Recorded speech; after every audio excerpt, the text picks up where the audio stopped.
There we go. Now we're starting to get a little bit of some freaky, slightly lowered exposure cinematography going. So, I'm fucking drenched. That was just an arm day. I kind of picked up the pace for buys. Like, I could tell I was starting to take a little bit extra time today in between sets for no real reason. I mean, rest time was probably about a minute and a half in between. Enough where I can, catch my breath, feel like I'm ready to do another one, but not so much that I have to well, you don't need to rest so long where you don't even feel like you're fucking pumped anymore, right? Like I was saying on the way here, I would not want to fucking wait more than 3 minutes to do a set, and I don't really tend to jump the gun and hit my sets too early to the point where I'm not recovered enough from the last one. So if you catch yourself taking like 30-second rest periods and then you feel like you're ready for another set, I think you may want to get a little stopwatch and watch yourself. But for the most part, just wait till you catch your breath, feel strong again, and then hit the fucking weight one more time. So let's see what kind of pump we're working with. Ooh.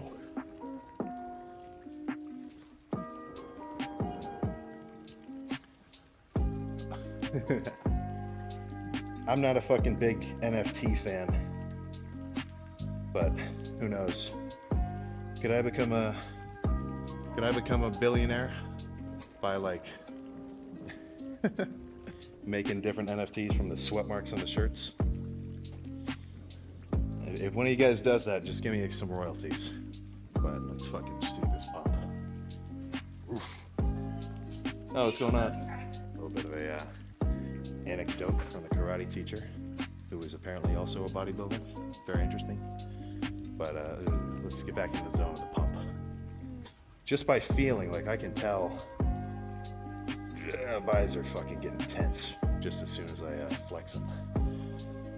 But let's run through some mandatories.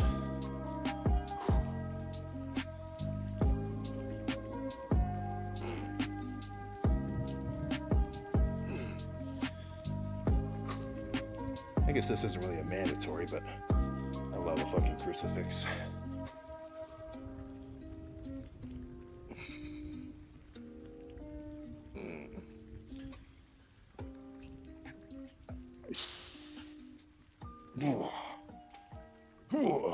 Really fucking squeezing the fuck out of them. Let's get a lat spread going and then we can basically be done.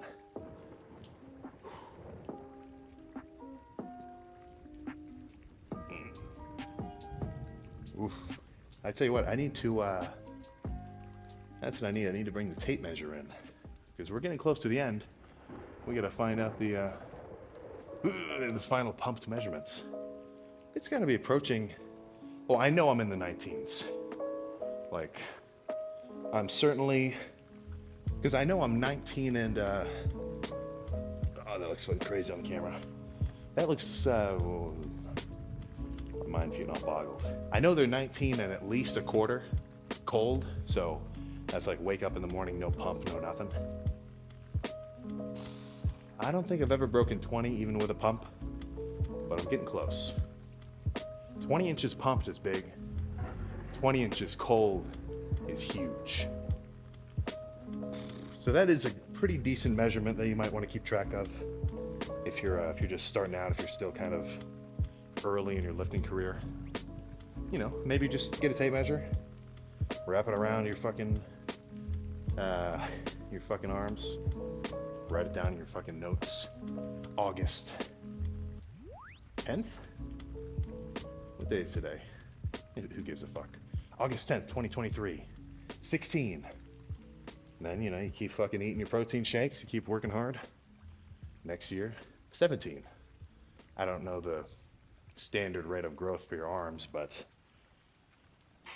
I was just thinking this. I gotta make a fucking post, a little YouTube poll. How big are your arms?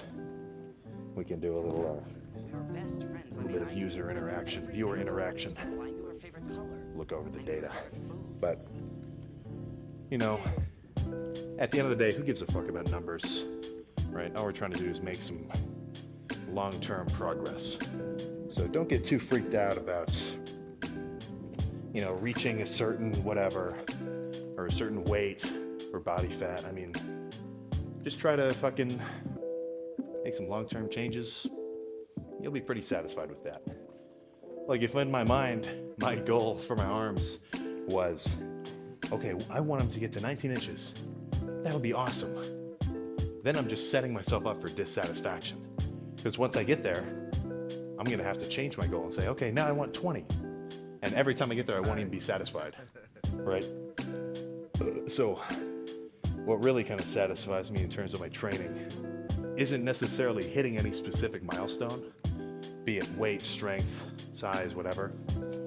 It's more so just, making progress over time, right? The guy who likes walking is going to walk further than the guy who likes the destination. You understand? And that's, it's easy to say. It's easy to say this motivational shit or whatever. It's harder to put it into practice. But, if you go to the gym on a consistent basis for long enough, it's just going to become normal life. It's not even going to be a challenge for you to go in. And you should start to see some results coming in. Right? Your workouts will pay dividends. Good way to think about it, Warren Buffett style. But let's get the fuck out of here.